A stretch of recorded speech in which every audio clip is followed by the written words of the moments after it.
Preparing to buy a house can be overwhelming.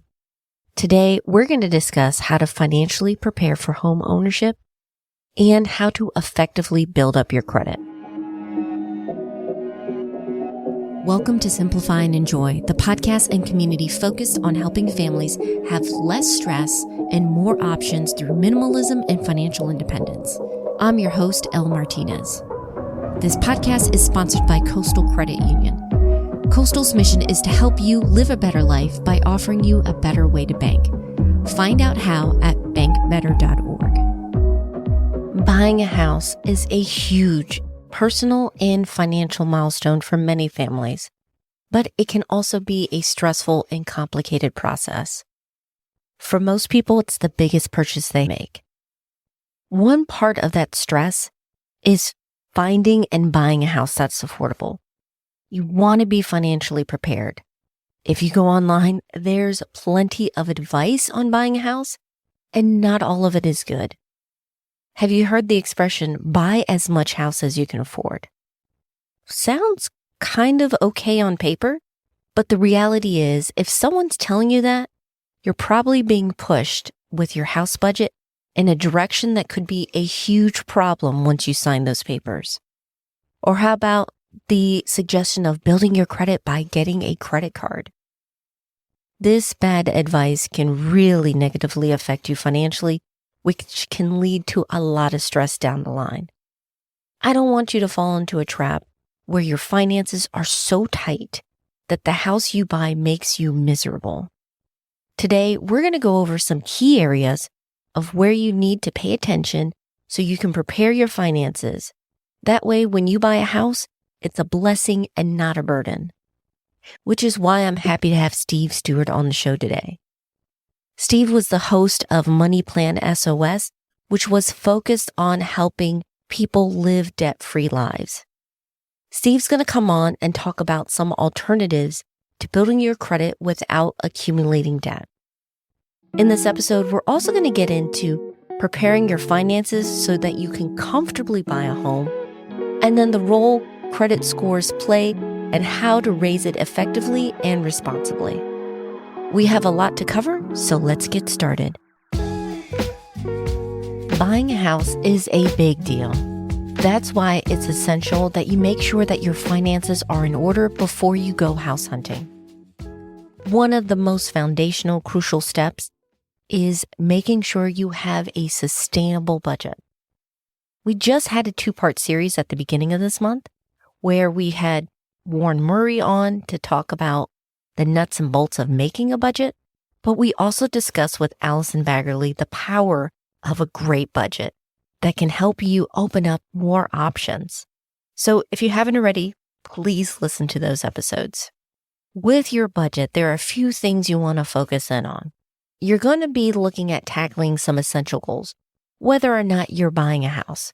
But there are 2 definite ones you should have on your list if you're planning to buy a house in the near future. The first is paying off high interest debts. High interest debts such as credit cards can be a significant drain on your finances, and it can impact your credit score negatively if you have a hard time keeping up with them. By knocking these debts out, you'll be improving your credit score, which is something that lenders look at. You'll be reducing your debt-to-income ratio, which is another thing lenders consider. And you're also going to be freeing up money that you had been spending there to take care of your down payment and build up your financial cushion. Speaking of those, building up your down payment and financial cushion is essential. Of course, your down payment is what you use to buy the house, but the financial cushion is to help you after you own the house. Things will come up as a homeowner. Appliances break, you need to have a repair, some maintenance. Having a financial cushion in place means that if something happens immediately after you move in, your budget is not thrown for a big loop. Now, for a down payment, the general advice is to save at least 20% of your purchase price. But next week on the podcast, we're actually going to talk about specifically why you might not need to have the 20% saved, because there are programs out there for first-time home buyers. But still, as a general rule, bigger is better with your down payment. And having your financial cushion ready allows you to enjoy being a homeowner and not stressing out. The last piece of the puzzle, we mentioned mortgages. For most people, that's how they're going to be buying a house. Most lenders use your credit score as a guide to what interest rate they offer you. You want to get a great interest rate on your mortgage because it can save you tens of thousands of dollars over the life of your loan. Just a real quick overview. Your credit score is a number between 300 and 850. And each of the three credit agencies, Experian, Equifax, and TransUnion, assigns you one. So you have multiple credit scores. And that information is based on your credit report. As I was digging around, comparing interest rates that were offered online for mortgages, it looks like 740 is that cutoff to get a good competitive rate. But what if your score isn't that high? How can you raise it? I have an entire episode that goes into all the details, but here are the factors that affect your credit score. They're your payment history, credit utilization, length of credit, new credit, and credit mix. And of those factors, the two biggest ones are your payment history and basically the amount of debt you owe. That's 65% right there. By paying your bills and debts on time, you'll be keeping your credit utilization low, which lenders also like. I found that automating my payments makes it easier to stay on time, and that can be a huge boost to your credit score without a lot of hassle. Buying a house is a huge decision that does require careful consideration and planning, but it is certainly doable. Next up, Steve is going to come on to explain an alternative way to build up your credit if you prefer to go the debt-free route. Because of your debt-free journey, I think that is a big goal that families have. The question is, buying a house, how do you do that in a way that maybe they want to minimize getting into debt? They want to be smart about their finances. And I want to chat with you about alternatives to, building your credit before buying a house. So let me give the overview and then we can kind of jump into the alternative with the traditional advice that's given out there. A lot of times with building your finances, preparing to buy a house, you want to get a good interest rate for your mortgage because most people can't purchase outright their house. Mm-hmm. The question is, how do you build your credit score? And I think we'll have a discussion about that because there is some, I would say, absolutely flat out wrong, horrible advice. There's advice I'd be like, and then there's advice where I'm okay with, but I think you would probably still disagree with building your credit score. And one of them is they say you have to have loans like your credit cards, car loans, student loans. These are, quote, good things to build your credit because you're building a record. Of course, I think you and I agree that, credit card debt, don't. That's like, right. There's no reason to have credit card debt to help your score. Absolutely. Or not. Bottom line. Yeah. Sorry, I had to jump in there because I'm very passionate about that one because that is bad advice. Let's jump into that where a big part of a person's credit score, which could lead to, if they go the traditional route with lending, is that you have to have multiple counts of debt open. So you have a record. For you, first of all, is that the only way now? Because you were telling me about an alternative, and how does it work with the alternative way of doing the credit report? Right. Most people say you've got to use debt products to get your score up. That's what the traditional advice is really saying. It's saying you need a credit card, even if you pay it off every month. That way you can show that you have a good payment history. Yes, it's great to show that you have good payment history, but it's not the only way. There are some more difficult ways to prove that you're credit worthy without having a credit score. The one that the finance industry is known for decades was in existence even before the FICO score, and that was just manual underwriting. People actually looked at the person, they did the manual verification of all these things, and they did an objective type of judgment call on, is this person worthy of that of this loan. Now, there are some other tools that people can use these days to make manual underwriting a little bit easier, but because everybody seems to have some form of credit, so they have a credit score, it just makes it easier for the banks to be able to judge you on a 3-digit number. The problem with that is it only judges you on debt and bills that you haven't paid. I don't believe in debt anymore, and I don't believe in not paying your bills. I have been without a credit card since 2008. I've been without a mortgage now. My wife and I paid it off early. We paid it in December 2015. Mortgage-free, car loans. Congratulations. Thank you. This entire household bought 3 cars for cash in the past 4 years. And none of those cars were $4,000 vehicles. I did that once. It was great, but they're more expensive nowadays. So it can be done. You can live an existence without debt products. Now, when we're talking about having the good credit history or not the avoidance of having bad credit on your history, there's some other ways to go around that. And there's absolutely 3 options I could give you, but do people really want to go through the trouble? I think I can show them a way that it's very simple and it just requires them to pay attention and not interest through debt products. Before you give those alternatives, I do want to make a point because the credit scores are used so much. And in theory, they're supposed to make it easier for lenders to assess risk, in theory. But what it includes for some people not aware, like you mentioned, it includes any debts that you're carrying, your loans and payments like that.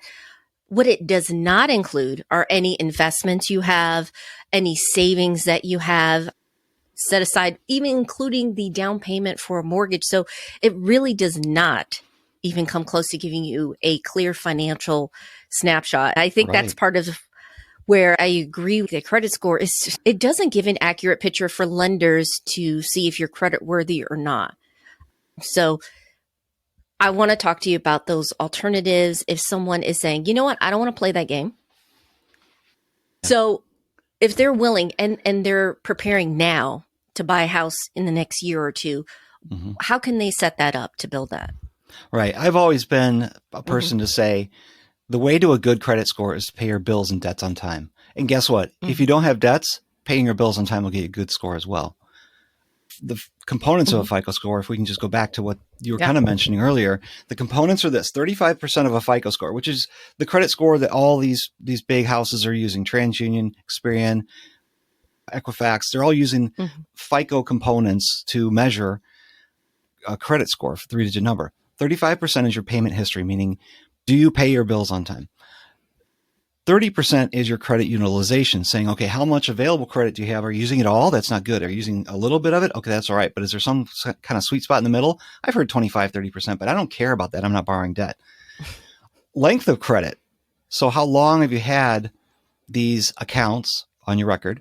That's 15%. 10% is new credit, and 10% is a credit mix. So if it's not just a mortgage, you also have a car loan and credit cards, then you're supposed to have a better score. It's only 10% of the factor, but that's what they're saying.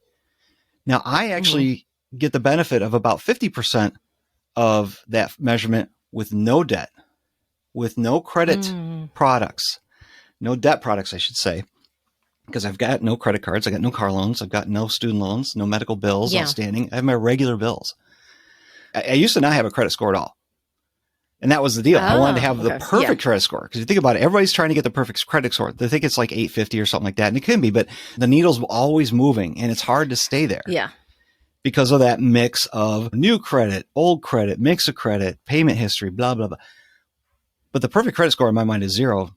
I found another way around it just to satisfy the banks who want to use my credit score for maybe letting me get a mortgage in the future, which is in the future.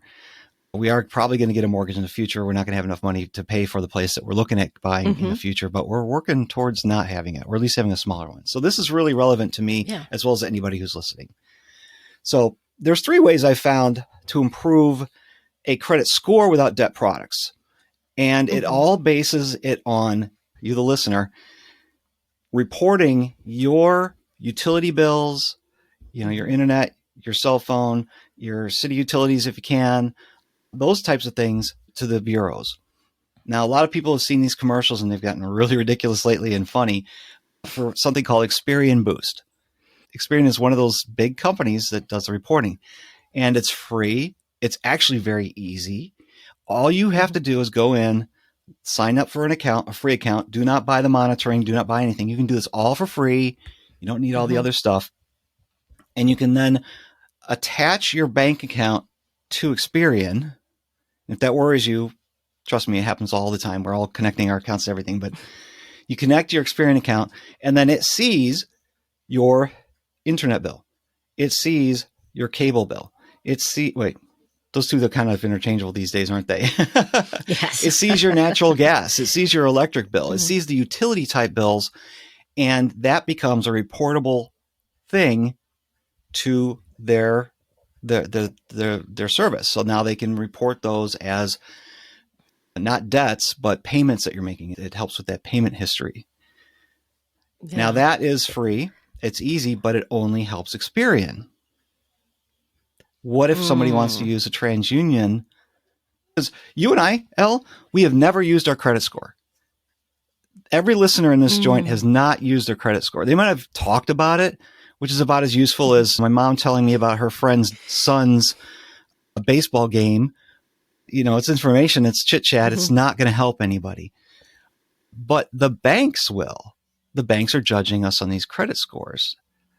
So if we've got to have this in their hands, then okay, let's play their game. If they're going to use TransUnion, though, this Experian boosting didn't help me.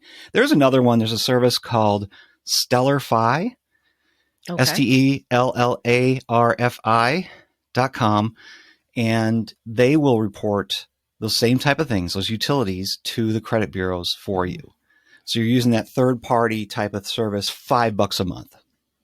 There's another way, and it's $25 a year. It's called eCredible. And now this way, you don't connect your bank to the service. You connect your utilities to eCredible. It's a little more complicated because now you got to get your logins to Verizon or AT&T. You got to get your logins to Spectrum or Ameren, our electric company. But once you've done that, it's connected them. And that way they are able to then see, not from your bank, but from the actual utility company, that you're making your payments on time. All right. I just want to do a quick clarification. After I spoke with Steve, he updated me on some details and I verified a few things. So the first is eCredible reports only to TransUnion. Steve uses Experian Boost and eCredible, so 2 out of the 3 credit bureaus are covered with that. StellarFi does report to all 3 credit bureaus, but how it works with that third-party integration is that you pay StellarFi and then they pay your utilities. So just wanted to make sure that you had a clear idea of how these programs work so you can make a decision on whether or not it's a good fit for you. All right, we're going to get back to our chat. My score is ranging between 715 and 742, depending on which report, which agency, which whatever. The only reason I know this is because so many people are repeating the mantras that you have to have credit score, credit cards, and all. And I'm like, no, you don't. You could have a good credit score without credit. You can have a good credit score without debt, because I'm living it now. And you can see that these scores are ranging in the good to great category. So if I didn't care, I could just continue living my life without debt and credit and still have a good score the day that I need it. There. So can you take me through, since you use eCredible, how hard was it to sign up? How long did it take? Is it easy to manage? Those kinds of things. Yeah, well, I've been with eCredible for many years, so I might have a little warped sense of how long it took, but to connect each account, it only takes a couple of minutes. It'll do the dual verification thing. You'll probably get a text from however you log into, like if you're connecting your bank to some other bank, they do the plaid thing. So you might get a text, or you might have to use your login credentials, but it only takes a couple minutes. So you could get that all done in 30 minutes, easy. And then you set it and forget it. Just like the chicken pressure cooker thing. Set it and forget it.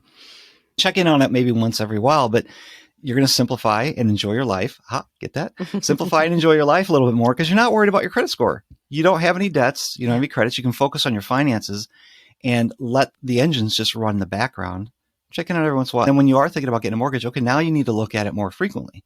If you want them to use your credit score to lend you money for a mortgage, which is the easier route than manual underwriting. Gotcha. Yeah. For most people that I know, buying a house is the biggest purchase they make. So take the time to set things up, build that down payment, start looking for a hidden gem in the neighborhood. And while you're doing that, building your credit score, building a report for the lenders to see and to use. So yeah, that's great. Do you have any advice for those, not just looking at that as a credit reporting alternative, but those who are like thinking, you know what? I just paid off maybe my high interest debt. I never want to get back into debt. Like mindset advice about keeping to that path. Cause I think there's a strong temptation to like, oh no, go the easy route, go with the debt, build your credit report that way. For those thinking of buying their first home, I will say, and you're probably on the same page, like before you even go apply for a loan or go through the process, run your numbers yourself and have in mind what you can comfortably afford. Because from our experience, the first time we bought a home, we didn't know any better. And so we ran the numbers. We said, okay, because I was a freelancer, we're going to base it on his income, right? We want to keep with it. If things are slow, we're in a good spot. The bank, and I'm not going to mention the name, it was a big bank. They came and gave us this amount, and my eyeballs were like, how in the world could we afford this? On one hand, initially, and they tell you this, it's like, oh, you should feel proud that, you can qualify to afford this house. But then when we dug deeper, we realized we would have no room. And this is like we paid off the car loan at that point and the credit cards, but we still had the student loans. It was like we had no room for vacation, no room for actual savings for retirement. It was like, this is the most with no life included that you can afford. Yeah. So yeah, I feel like first time home buyers, please be aware of that. That's why it's so important. And there's free calculators. I'll also include it in the show notes so you could run the numbers yourself, because the bank, they're going to serve themselves. It is a numbers game for them. For you, that's why I say where you bank, where you do that, credit unions, community banks might be a better fit for you, because at least you're having a conversation with someone in person and seeing the big picture versus buying a house. Yeah. When we first bought our house, we went with what they thought was a good recommendation. I didn't know until later. They recommended, oh, this would be a good deal. You get a 5-1 ARM, meaning it's fixed for 5 years. Or I forget all the details, but it's not the best deal in the world. I want a fixed rate. And we didn't know any better. Fortunately, we were able to refinance before the rates changed, and it went down when we refinanced. Unfortunately, we refinanced again a couple of years later, because then I realized what we were doing. And it restarted the whole thing over again. So I started paying more interest as a percentage. As a rule of thumb, we could just give people who are listening, is when you check your numbers like Al is talking about, look at your budget saying, okay, how much income have you got coming in on a typical month? What's your average? And how much would a mortgage be that you're looking at getting this house for whatever, blah, blah, blah, whatever rate, and you can use the calculators for that. Will that be between 25 to 33% of your take-home pay? If you've got it in that range, you're probably good for progressing towards getting a mortgage then. If you're around 50%, you really got to think about this, because and here, people might be moving because of a job. So you've got the prospects of more income. Maybe you've got promotion in the future. It's just a better quality of life, whatever. But now, are we spending half of our income on the 4 components of a mortgage? A traditional mortgage is principal and interest. There's the escrow, which will be for your property taxes. The bank's going to hold that stuff for you so that you can pay it every year, because you don't want to miss paying your property taxes. Not a good thing. Escrow, and then it's going to be the PMI if you haven't put down more than 20% of the value of the home at the time of purchase. The PMI won't change, but it won't drop until you request it, or you're way past that 20% mark. It'll drop off automatically.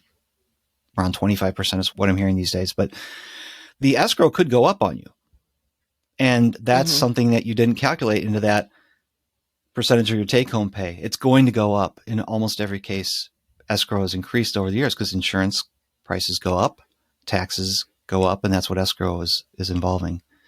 So I like that rule of thumb is 25 to 33% because then you have the rest of the money to pay for your car insurance, pay for the gas, pay for the utilities, pay for the internet, pay for the cell phones. Oh my gosh. Pay for food. Oh yeah. Don't forget about food. That's a lot of money, especially these days. So yeah, do the calculation before you're committing to any dollar amount on what you're going to borrow in a mortgage. This segment is brought to you by our partners such as Noom Weight. Noom helps you be healthier in an easy and enjoyable way. Unlike other programs, Zoom's psychological focus uses small goals to help you create lasting habits and get to a healthy weight for good. You'll get fitness tips, recipes, a coach, and more to stay motivated. Learn more at simplifyindenjoy.com/Noom. Before we wrap up, I want to focus on a few key takeaways I pulled from my chat with Steve and from preparing this episode. The first one is, do not rush into buying a house. I completely understand it's home buying season, and depending on where you live, it could be a seller's market, and you feel like you have to go in before prices go up again. But this is a significant financial decision, and I want you to feel happy years after you buy your home. Make sure you have the pieces in place, which leads to the second takeaway. A strong financial foundation makes home ownership a blessing and not a burden. If you haven't set it up with your finances, start building up that down payment. It's also key that you have a solid financial cushion. That habit of saving is absolutely necessary. And it's also good for you to knock out that debt. That way you free up money, not just for buying the house, but living and enjoying your home. The final takeaway is credit scores shouldn't be the most important number. The practical reality is lenders use credit scores when they are calculating what mortgage rate to offer you, but it doesn't give a complete financial snapshot. There's a lot of advice out there to raise your credit score, but just make sure that you're not harming your long-term financial plan just to quickly boost it up. If you want to get started with building that foundation, making sure you have a budget that is sustainable and fun, make sure you're a part of our community. Besides resources for each episode of the podcast, I also have extra tips and tools to make simplifying your money, home, and life easier. Just sign up at simplifyindenjoy.com/join. Special thanks to Steve for being a part of this episode. You might not know this, but Steve edits a lot of the popular personal finance podcasts out there, including some of my favorites like Stacking Benjamins and Popcorn Finance. So if you're looking to add some more podcasts to your playlist, come check it out. I'll include a few of my favorite links in the show notes, as well as other resources that we mentioned today over at simplifyindenjoy.com. Next week on the podcast, we're continuing this series about buying a house, and we're going to focus on how to snag a great deal on a mortgage. So if you don't want to miss out on that episode, make sure you're subscribed. We're on iTunes, Spotify, Audible, and more.